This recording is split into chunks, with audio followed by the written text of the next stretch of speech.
Coming up today on the Locked On Hornets podcast, the Hornets do the unthinkable. They lose to the Washington Wizards. How? Why? I'll ask all those questions to David Walker. Plus, what are LaMelo Ball's all-star chances? And we check in on the stat draft that we did over the offseason. That's all coming up today on Locked On Hornets. Let's get it.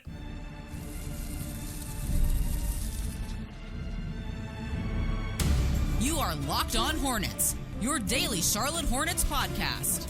Part of the Locked On Podcast Network, your team every day. In a minute, cuz we live.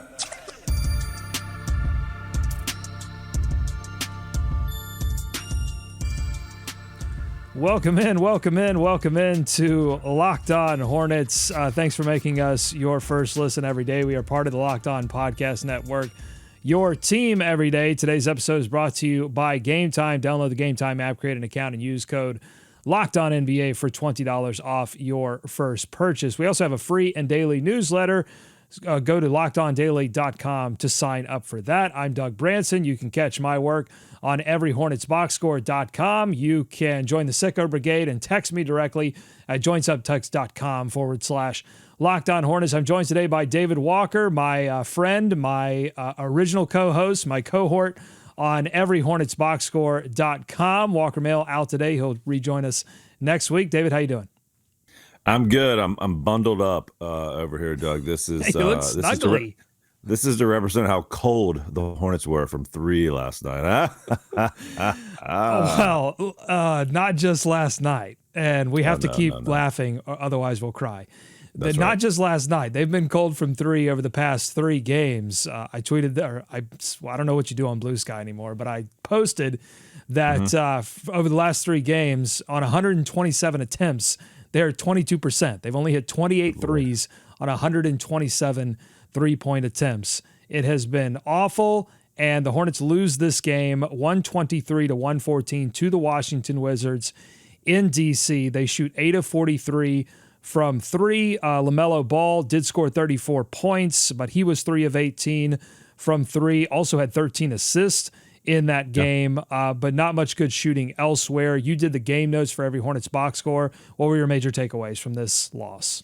Yes, and for anyone that read them, thank you. It was the snarkiest recap I think I've ever done. It was just from the jump. Even going back to, I mean, you were posting during the Bobcats days, so that's saying true. a lot. I feel like I've grown into my snark though, and it just I was just not in the mood for it last night, Doug. The Hornets were not in the mood for it either. Apparently, they were not in the mood to play hard on defense. Coach Charles Lee called that out after the game. I noted it as well. Their defense was horrible.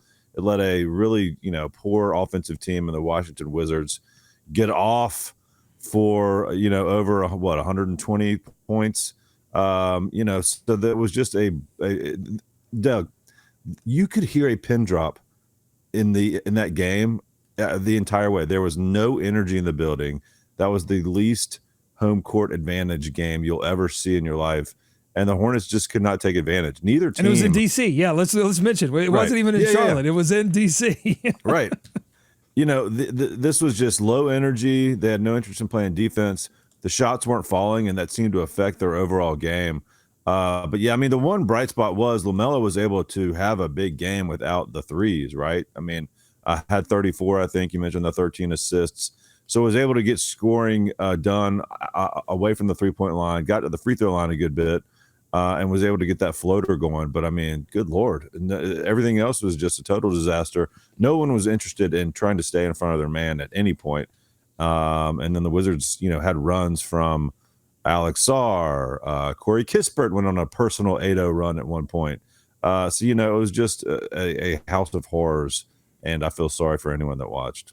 Yeah, that 8-0 run coming at the end of the third quarter, which really leaked into the beginning of the fourth quarter, and that's when you saw Washington really start to believe, oh, hey, we can steal this one. This was the worst loss of the season for the Charlotte Hornets, and one of the worst losses. I mean, you could probably point to a couple of those losses that they took to Detroit when Detroit was having their historically bad season. Well, Washington is having an historically bad season as well. This was only their 4th win on the season, but even more than that, in their losses, they are absolutely getting housed by 10, 20 points consistently, and yet the Hornets could not manage to beat them. No Brandon Miller in this game. He was questionable, so it looks like he'll be back sooner rather than later from the left ankle sprain, so you didn't have that firepower. But I don't put it on that. I don't put it on Trey Mann not being available either, although it'd be lovely to have him, in some of those bench minutes when LaMelo's not on the floor, have someone that can score. Yes, they were horrible on defense. I noted that as well. And particularly, I thought in the first half, LaMelo, slow to react in transition. Miles Bridges standing around while Washington gets offensive rebounding positions. You had LaMelo gambling with no real shot for a steal that leads to penetration. Micic cannot guard anybody. Tijon cannot guard anybody. Seth Curry got beat by younger legs. He was starting in place of Brandon Miller. Cody Martin gets turned around in transition. Alex Sarr hitting an unguarded three on Richards. Richards not. You've got to be somewhere in the vicinity. Like, you don't want to guard Sarr like he's a shooter because he's not yet. But you got to be somewhere in the vicinity. He wasn't. And then Sarr beats Richards with some finesse inside on multiple possessions. And then you had Jonas Valanciunas getting subbed in. Yeah. They're going to trade this guy. He's good, but they're not starting him. And they sub him in, and he just dominates Mark Williams in the paint. Like, he was just old school post moves. Yeah. Like, it was unbelievable what we were watching. I know. And I forgot he was even on the team for the Wizards, and he came in and just absolutely just brute forced, everybody down there. You saw a little bit of highlights from Mark Williams and LaMelo Ball. Like, you are starting to see a few of those connections happen throughout the game. That is good. That is fun to see. But this team is nowhere near good enough to just put up a completely lackluster, uninterested defensive performance, especially when basically they're just counting on hitting threes to be in some of these games, to win some of these games. And as you mentioned, it's been just awful lately. They're not able to convert from distance, and it seems to be affecting the rest of their game, which should not be happening. That should not be happening. You can't take your defense on the road. It's never. Look, they did. These guys. It's good. Yeah. It's good that because they did. They didn't take their defense on the road. They didn't take their fight on the road. I think that's the most, particularly coming off that Philly game where you thought that'd be a little bit of a wake up call. Like, hey, you've got to play a little bit more intensely on the defensive end. You've got to focus in and hit your shots when you're open from outside. And they simply didn't do it. And I think that's the most worrying thing. Like, if you don't want to get traded and you don't want to see your buddies traded and you don't want to see your team broken up, this is not the kind of performance you put out on the floor. And we could do some, more sort of game film study and say, well, this guy did this and this guy should have done that and didn't do that. And you can put a microscope on this game.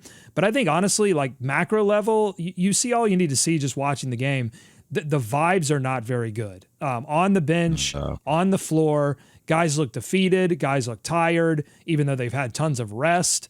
They look like, and I think they look like a team that doesn't believe that the sort of like core that they've established, the ideas that have been talked about a lot in preseason, that those mean anything anymore. And they've got to figure that out. They've got to get back to it. And I don't know what Charles Lee needs to do, because look, he's dipping deep down in the rotation. There's not like there's some secret guys that he can access and say, all right, you're not playing anymore and this guy's playing. He's going to Moussa Diabate for 11 minutes. He's going to Isaiah Wong for 13 minutes. I don't know that there are any answers other than your best players, LaMelo Ball, Mark Williams, Miles Bridges, Cody Martin, Josh Green, have got to shoot better, and they've got to care more about the defensive end of the floor.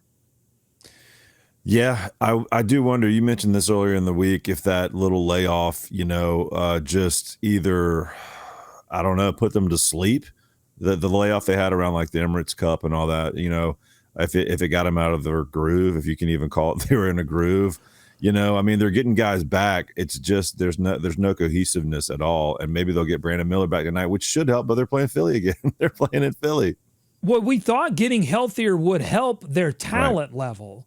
But what seems to be happening is, like, all of those valiant effort losses that they took by 4 and by 6, and we would get on the microphone and say, look, they're doing their best out there, but the personnel, talent-wise, they just don't have it to match the other team. Now they're getting these guys back, and you're seeing all of that effort that led to those valiant efforts, you're seeing all of that drop off. So I think that's a big problem. And that, to me, is where you go to Jeff Peterson if you're Charles Lee and say, I don't know what you want me to do, man. I mean, we didn't have the talent. Now we got the talent. Nobody cares. Well, it feels early for messages to be falling on deaf ears, but I don't know what else, I don't know how else you explain it. I don't know if he dropped any pearls of wisdom in the post game last night, but I know he was sick of the defensive effort, and he's searching. To your point, he's searching for combinations. He's searching for anyone to give him a spark out there. Wong does give him a little bit of a spark, but he can only do so much. He's a scorer first and foremost, and they're just not going to be able to win any of these games if they don't care a lick on defense, and if they can get some sort of stoppage of the rim. I mean, it's all over the place. It's on the perimeter. It's at the rim. It's in the paint. And again, 123. You give up 123 to a Washington Wizards team that has legitimately one of the worst offenses that we've seen in like modern NBA. Like it is absurd what happened last night. And honestly, I don't know as a fan how much you care about like what the coach comes out and says after the game. Like Charles Lee recognized the issues, but there wasn't a lot of fire. There wasn't a lot of passion. He didn't seem all that upset. And I think that's like him wanting to present like calm, where this is a long-term process, whatever. But like you contrast that with some other coaches around the league, like Sacramento, where the coach comes out and says, the actions aren't matching the words. We might have to play different players. Like messages are being sent, and you just hope that that's happening behind the scenes, because it didn't seem like that the frustration has not reached Charles Lee yet. So we'll see. Yeah. Real quick, he's starting to have that, president before and after look. Like this is a third of the way through, and he's getting some grays, and he's looking to have aged an entire season in about 3 months. All right, coming up on the Locked On Hornets podcast. Bees everywhere! It's almost that time of year, the favorite time of year for David Walker, All-Star season. All-Star voting opened up yesterday, so we're going to talk about the chances for LaMelo Ball, Brandon Miller to make the All-Star game this year, and we're going to check in on David Walker's entries into the stat draft that we did in the offseason, over-unders for players. We all drafted them. Want to check in and see where David's is, and then Walker and I are going to check in on ours at the beginning of the week. That's all coming up on Locked On Hornets. Today's episode of Locked On Hornets is brought to you by Prize Picks. Looking to make this basketball season even more exciting? Prize Picks is the #1 daily fantasy sports app, making it simple and fun to turn your sports knowledge into real money, cash. With over 10 million members and billions of dollars in winnings awarded, it's the best place to run your game and get real money sports action. Here's how it works. You pick more or less on at least 2 player projections like points, rebounds, or assists, and you could win up to 1,000 times your entry. PrizePicks also puts its members first with fast, safe, and secure withdrawals, and they're offering incredible holiday promotions like Pixmas, featuring 2 free picks this December and over $30 million in rewards. So why wait? Download the app today and use code LOCKEDONNBA to get $50 instantly after you play your first $5 lineup. That's code LOCKEDONNBA for $50 instantly after you play your first $5 lineup. PrizePicks, run your game. Today's episode is also brought to you by Rocket RX. If you're ready to boost your confidence and take control in the bedroom, Rocket RX has the solution. Imagine feeling more prepared and performing at your best. Rocket RX makes it simple and stress-free. Rocket RX offers FDA-approved treatments for erectile dysfunction at a lower cost than branded alternatives. No more uncomfortable doctor visits or pharmacy trips. Everything is delivered straight to your door in discreet and plain packaging. With Rocket RX, you're going to get trusted care from a real U.S. clinical team, complete a quick 100% online consultation, and you can get your free prescription today.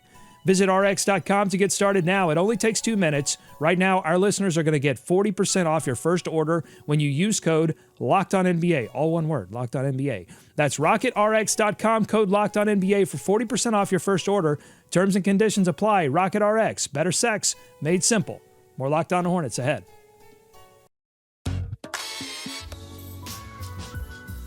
Thanks again for making Locked On NBA your first listen every day. Your favorite NBA team has a free. Oh, I said Locked On NBA. See, I did it. Put a dollar in the jar. I've done it one time on Locked On NBA. I called it Locked On Hornets. Now I've done the opposite. Your favorite team, including this one, has a free daily newsletter. Go to lockedondaily.com, subscribe, stay up to date with local expert analysis from us. Plus, you get amazing writing from Katie Heindel and Mike Shearer, and Locked On Fantasy Basketball tips from Josh Lloyd. All right, David, it's your time. It's All-Star time. Voting opened up. They've made a bunch of changes to the game. We're going to get to that in a minute. I don't know why we're still voting for Eastern Conference, Western Conference, even though we're not playing the game like that anymore. Not sure. Yeah. But LaMelo Ball, how do you view his chances to make the All-Star game when you look at the East crop of guards and the Hornets record?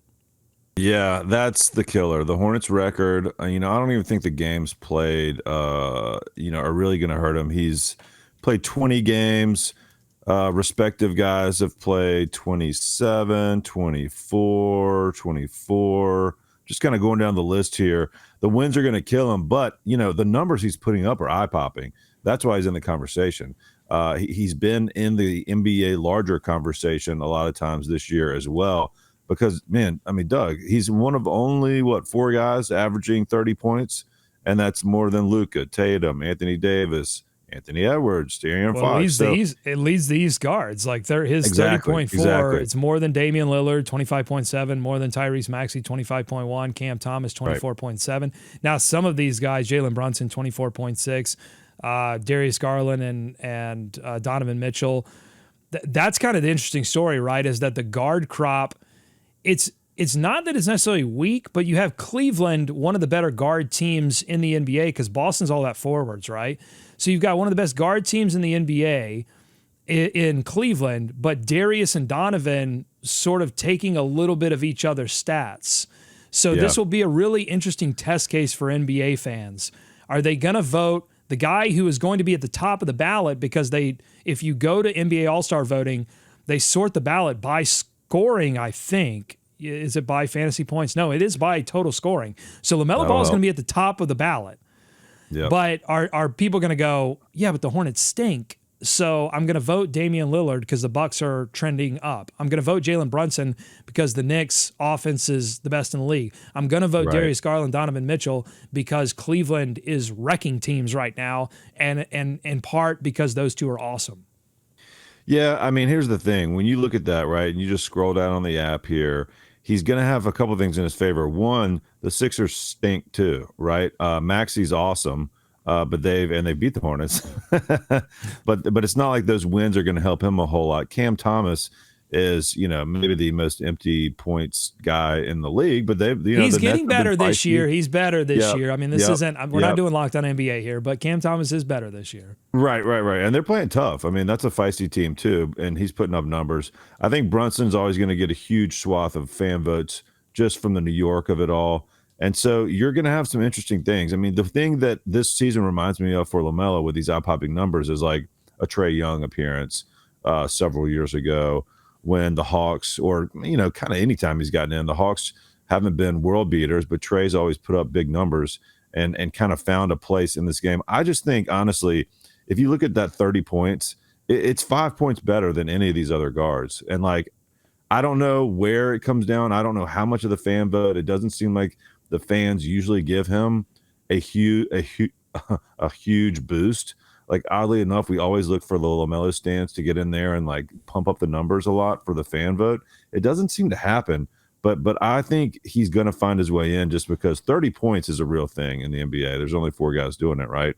And I think with the way they're going to put this team, these teams together, to your point, they're mixing them up this year with the format. It's look, get the guys in there that you want to see in the All-Star game. He's one guy you want to see playing. So I like his chances still. It would help if they got some wins between now and then, and he stays above that 30-point mark.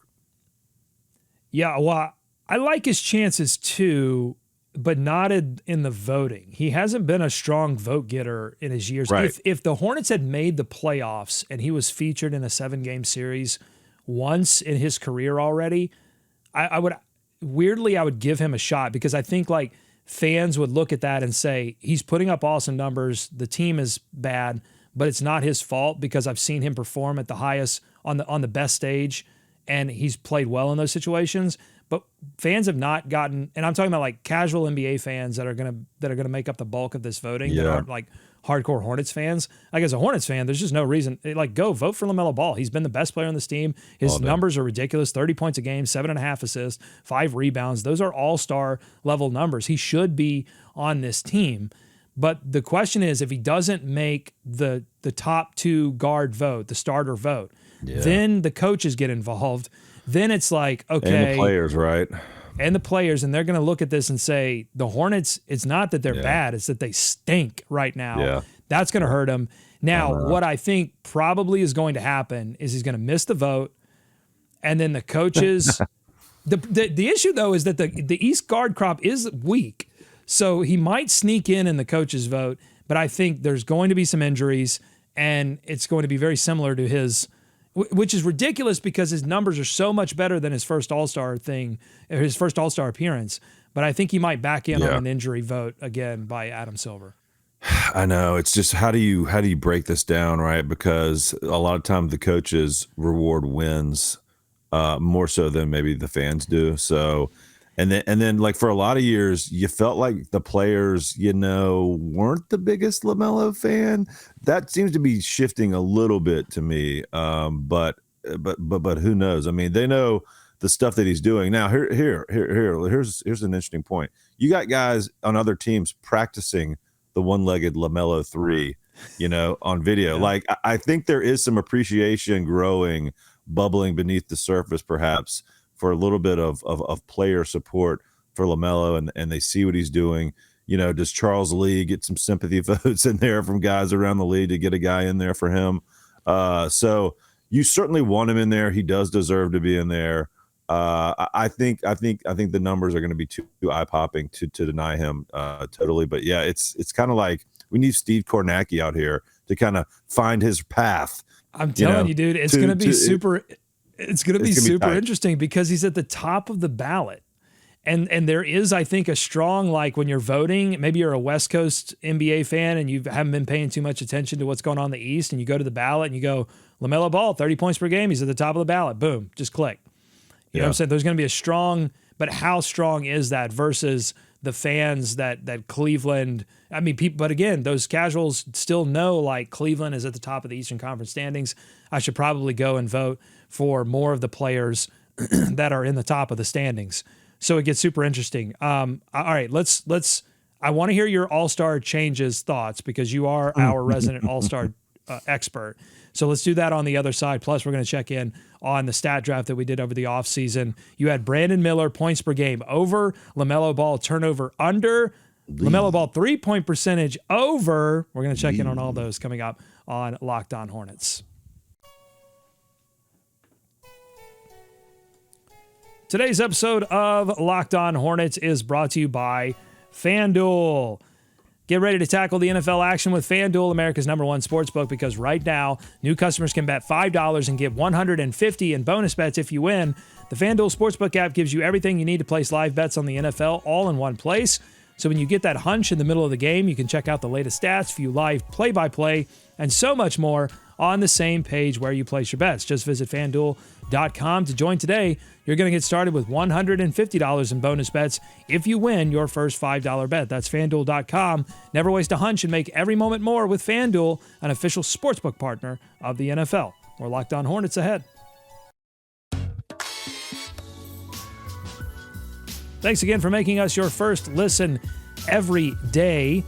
David, you are our all-star expert. We just got done talking about LaMelo Ball's chances. Real quick, Brandon Miller, any shot? No. Okay, moving on. And the all-star changes. What do you think? So let me break these down just very quickly. We're not doing an all-star game anymore on Sunday. There's going to be 24 all-star selections. They all get put into a pool.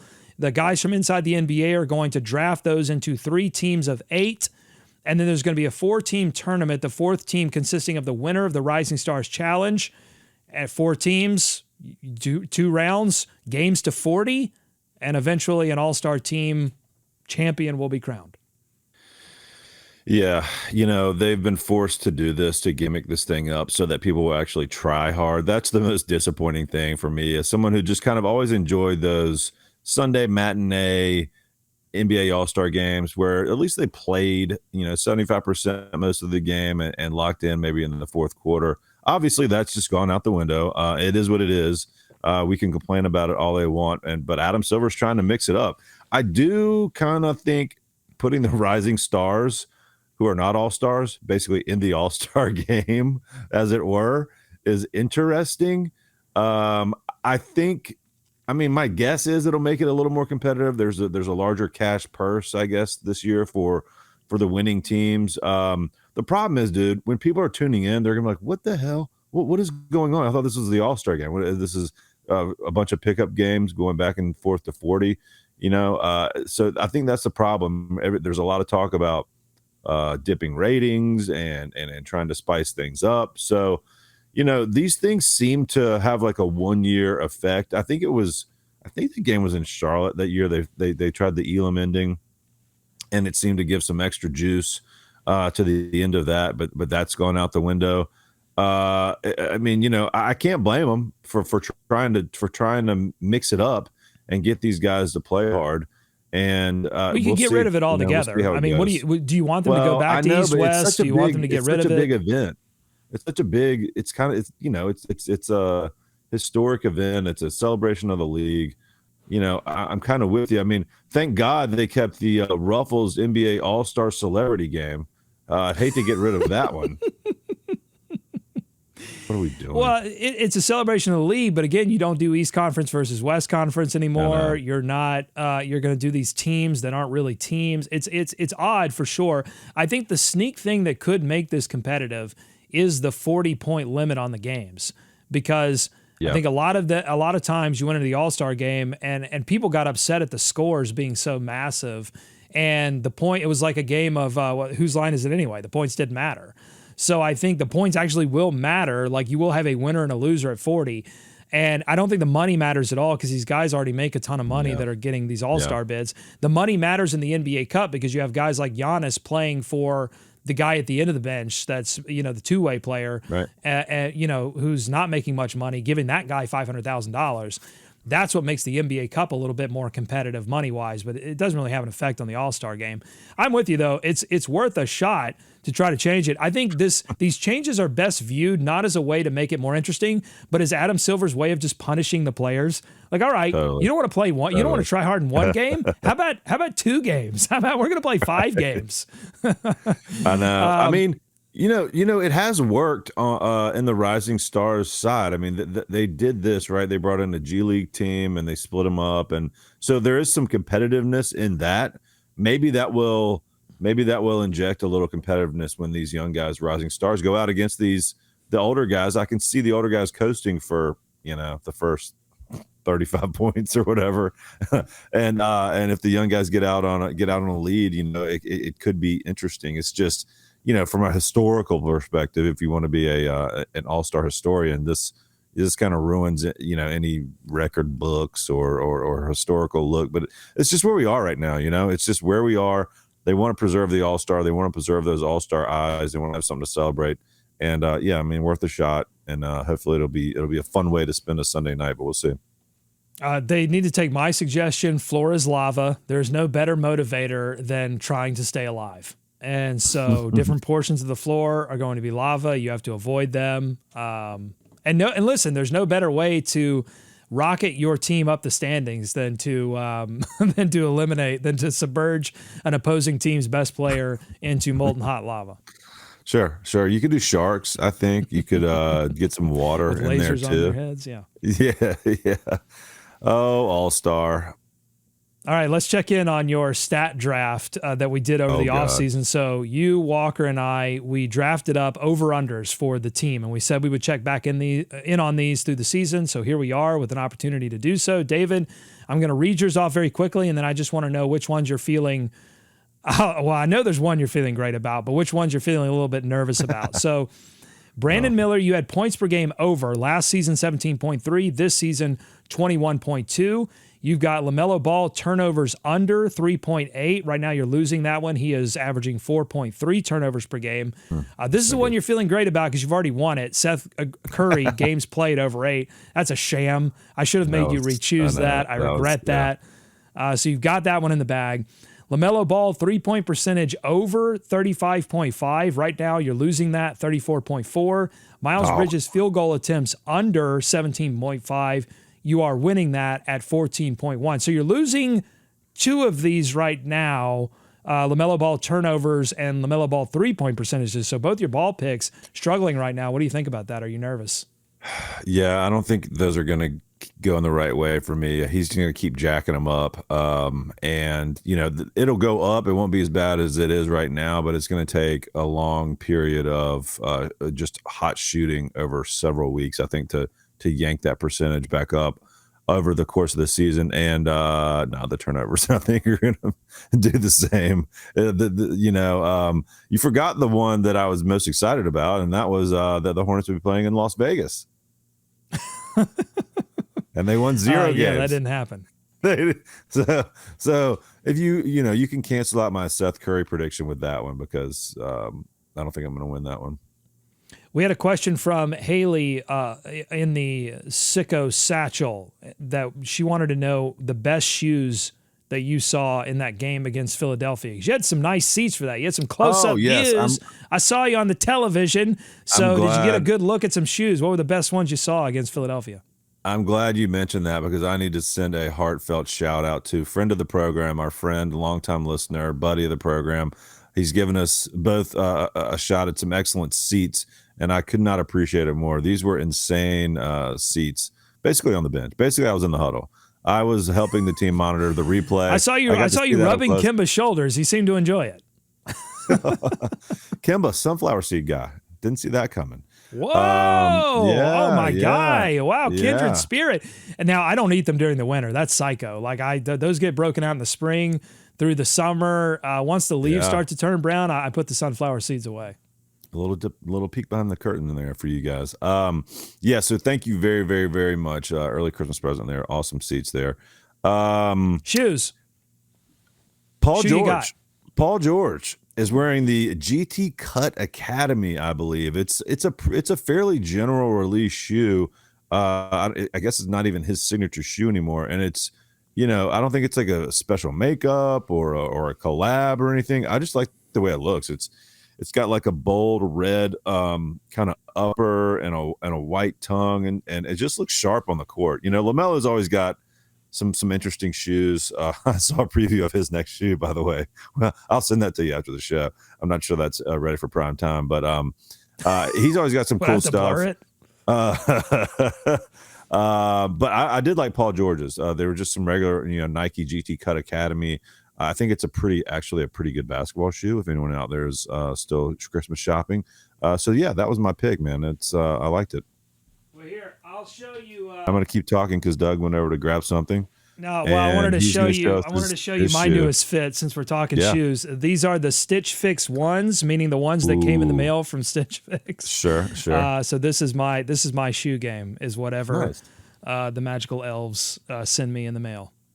There you go. Yeah, great question. Now, funny thing about those seats, being behind the bench is not the best for seeing all of the hardwood because these are tall guys, Doug. So you're kind of peering over, right? You're kind of peering over these 7-footers. So you don't see it all the time, but you see them when they kind of. You need a booster seat, like my baby. We had the booster seat for a long. We did get rid of it. She's sitting in a regular chair now, but you need a little adult booster seat for those. There's about 40 people on the staff of these teams now. I mean, it's unbelievable. That's what Steve Clifford was complaining about. That's what ran him out of the league. He said the staffs are too big. What are these? Half of them are doing the sunflower seeds. You got one guy on the laptop. He's looking at every block charge. That was fascinating. I saw the science behind that. That's why they're so good at these. Charles Lee last night again, I believe, won a challenge. So that's been a big success for him this year. They've got that down to a science. I think there are teams that do what the Hornets do. They've got the guy on the laptop, and I legit think there are teams that just voodoo it. And there's just the head coach just looks at it, and I'll say, like, it's difficult when you have like a Luka level star on your team, because then you've got the guy on the laptop being like, no, don't, and then Luka's like, you have to. If you don't challenge it, I'm gonna leave. And you know what's interesting though? Like a lot of teams, you'll see that. I don't recall seeing a lot of Hornets players calling for the challenge. Because I see Grant's a big one. But Grant's been on the team. Grant's been on the teams with the stars. I think that's star level sort of things that rub off on people. I think they know my guy on the laptop, and I mean he's getting a live feed, dude. It is. I look at it. He's running it right back frame by frame. But if he just looks up, that's a live feed. Yeah, they know. There's no more live feed than being in the arena. No, this is actually future feed. It's like Minority Report. He's a precog. But as soon as something like that happens, Charles Lee's looking over there. So I think they know the bench has that handled. We don't need you. He's going to give them the whirly burly if we need to review it. So, hey, look, silver lining of the season. They get these challenges right a lot. I mentioned Charles Lee's reactions after the game being a little bit muted for my taste. I'll just be honest. That's a personal thing. I think after a loss like that, I like to see the coach come out with a little bit more like, hey, we didn't play well enough. But I will say the broadcast, I need them to cut more to Lee on the sidelines. I just remember getting a lot of shots of Clifford being frustrated with different defensive plays, and I just haven't seen that as much from Charles Lee. I need to see more of Lee's reaction. I can see them when they're on their side of the floor with the bench, and I can see him like just tap his legs, be like, guys, we got to quit giving up 1,000 points at the rim.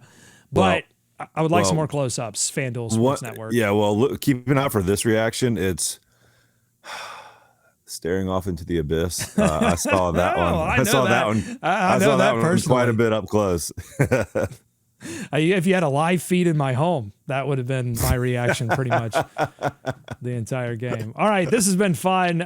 Thank you, David, for your weekly appearance, and thank you for all your hard work on Every Hornets box score. And you actually have the game notes tonight, too. You got a little bit of a back-to-back. I sure do. The Hornets playing Philadelphia again. Not sure about Embiid's status, but Paul George and Tyrese Maxey, just those two players were enough to beat the Hornets. So we'll see. I mean, this is going to be an interesting test if the Hornets can rebound after just an absolutely deflated performance against the Washington Wizards. We will be back next week to recap it all. Thanks for listening to Locked On Hornets. Thanks for making us your first listen every day. For David and Walker, I'm Doug saying go Hornets, go America, let's swarm. Charlotte!